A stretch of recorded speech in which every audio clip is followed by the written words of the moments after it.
Howdy folks, Randy the Prepared Christian. We're out here today looking over an area that I think I'm going to turn into a what you might call a fortified survival farm. I got the idea after reading a story about Japanese soldiers after World War II, and they the ones that used to read about years ago, that they find them 20 years 30 years later, and read one about where they had actually started a farm up in the jungle. They had chickens and pigs and all that kind of stuff. And I got this wild area right here. You can see behind me it's got lots of weeds up there. I got weeds right here. This is goldenrod, and I got this area. It's probably 30-40 feet wide and probably 100 feet long, that wouldn't be too hard to enclose with a wattle fence and kind of camouflage it, because it's you see the trees behind me is an old fence row, and there's farmland on the other side of it, and 500-600 yards on the other side of that is there's a 2-lane road out there, but that tree line helps break up anything. And the other way is our house, and I can see it by looking, but still, it's, if you were in the house looking at me, you couldn't see me because I'm looking through weeds. And if I put in a wattle fence that's 5-6 feet tall and camouflage it somewhat, will you won't see it that easily. What I want to do is mentioned before several times, I've got I think I've got fibromyalgia, and I get tired so easy and pain and stuff, and I can't work or can't do a lot of things. And so I thought this would be a fun project to do a little bit at a time, one little thing at a time, film my progress, because I know some people are really interested in survival farming, survival gardening. And I shouldn't have stopped with the Japanese soldiers. They, I started looking at, medieval fortified farms. The farms that they've got a little compound and stuff, and and I was looking at super shelters on in the woods. Survival Lily built a super shelter. It's got a basically a lean-to with walls around it and a little work area and stuff like that. And then Israeli kibbutz is with 2 B's instead of 1. You look it up, and that was a fortified farming community that they did when they were first back in the land. That they would they would farm, but they would be armed and vigilant. And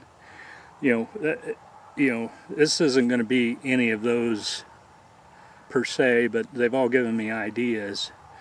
This one's kind of going to be a hidden little farm. I can put a pretty good sized garden in here. I can get the chickens in here. I'm going to try to build everything on site or out of my woods, which is 100 yards or less to the woods, and I've got a few trees here I can use. And see what kind of food we can grow. I've got a bunch of old survival seeds, got some outdated ones and things like that in a can. I've got I got a pack that somebody was selling for $5 locally, and they had opened it and grew one thing out of it, one of those $20-$30 packs, and bought that like 2 years ago. So they're not all brand new, but thought we could see what we're doing. I got a plan drawn out. Hopefully, get some ideas from the Townsend channel, get some ideas from other preppers. But basically what I want to do is I want to put in a shelter to sleep in. I want to put in a pen and run for the chickens, and I want to compost from that. I want to put in perennials like elderberries and rhubarb along the fence. I want to have crops that I can grow. I've got a really large pear tree that's going to be either inside or outside the fence. I haven't decided yet, but the fence is going to be right next to it, one way or the other. And it's a hard pear, a hardy pear is hard. You know, you pick them while they're green in the fall, and you wrap them up, and they're storage pears. And you know, get all these weeds out here. Start spending some time down here doing little things, adding a little bit to the wall, maybe adding a little bit to the shelter. Only thing I've got got a greenhouse idea that I can't make all the material for it, but I've seen other people do it, and I got materials for that. Cost, you know, it's going to be a $20 greenhouse, and it's going to be good size if I want it. And it may end up in the shelter or out the shelter, I don't know. But hopefully we can explore some things, and I can going to try to do everything with stuff that you can pack in. You know, you may end up taking more than one trip. You know, it's not like you're going to take your into the wilderness bag and start a farm.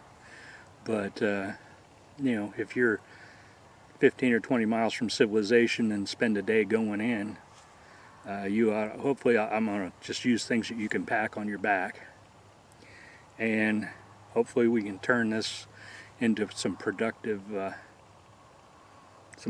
land here this spring.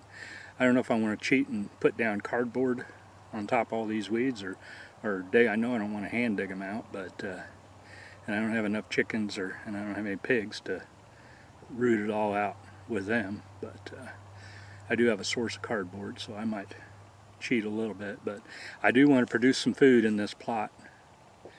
That's my goal, is to get it enclosed and be able to sleep out here in a shelter and produce food next year. So a lot of people had been asking me about it or talking about it, and they thought that this was going to be a great series. So stick with us. Stick with my lack of consistency in posting, we'll put it that way, and you know, we'll get an idea of what's going on, and hopefully through the winter I can get some work done on this, and we'll be impressed next spring. So till then.